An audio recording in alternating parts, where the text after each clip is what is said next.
அந்த மனைவி அவர்கள் சொல்வது போல நானும் என் கணவரும் எங்கேயோ பிரிஞ்சிருக்கிறோம், 15 வருஷமா பேச்சுவார்த்தையே இல்லைனாலும் அந்த குழந்தைக்கு தகப்பன் யாரு?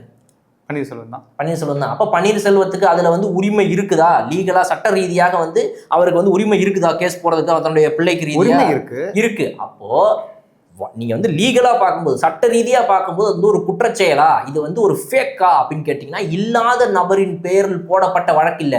இருப்பவர், உயிரோடு இருப்பவர் தனது மகளுக்காக இந்த இடத்துல கேஸ் போட்டிருக்காருன்னா அது கோர்ட்டு முன்னாடி ஒரு பிரச்சனையும் ஆகாது. கணவன் மனைவிக்குள்ள பிரச்சனை இருக்கலாம், அவங்களுக்கு பேசிக்காம இருக்கலாம். பட் அப்பா நான் போட்டிருக்கேன் கேஸ் மொத்தம் சொல்லும் போது அதை ஒண்ணுமே பண்ண முடியாது. சுப்ரீம் கோர்ட் அதை ஏற்றுக்கொள்வதற்கு எல்லா சாத்தியங்களும் இருக்குது.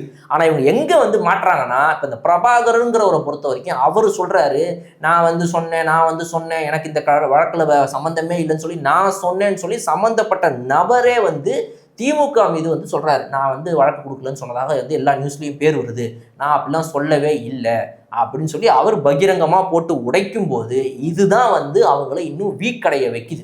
அப்போ இதுல இந்த கேஸை பொறுத்த வரைக்கும் இந்த ஆர்டர்ஸை மாத்தி பிறப்பிக்கிறதுக்கோ இல்ல வழக்கறிஞர் திரு வில்சன் அவர்கள் அவர் ஒரு சீனியர் கவுன்சில், மிகப்பெரிய ஒரு கவுன்சில், அவருக்கு தெரியாத சட்டம் எதுவும் கிடையாது. அழகா சட்டங்களை வகுத்து சொல்றாரு பேசும்போது பிரஸ் கிட்ட. அப்போ அவர் சொல்லக்கூடிய அந்த டாக்டரின் அடிப்படையில் கேஸ் போட்ட 5 பேர்ல யாராவது ஒருத்தங்க போலியா ஃப்ராடுலண்டா இந்த கேஸை போட்டு ஜட்மெண்ட்டை வாங்கியிருந்தாலும் கூட மொத்தமும் அந்த இடைக்கால உத்தரவும் திரும்பவும் வாபஸ் பெறப்படும், ரத்து செய்யப்படும் அப்படின்னு அவர் சொன்னது நடக்கலாம். எப்போன்னா இது போன்ற ஓட்டைகள் இல்லாம ரொம்ப நேர்மையா அவங்களால நிரூபிக்க முடிஞ்சா.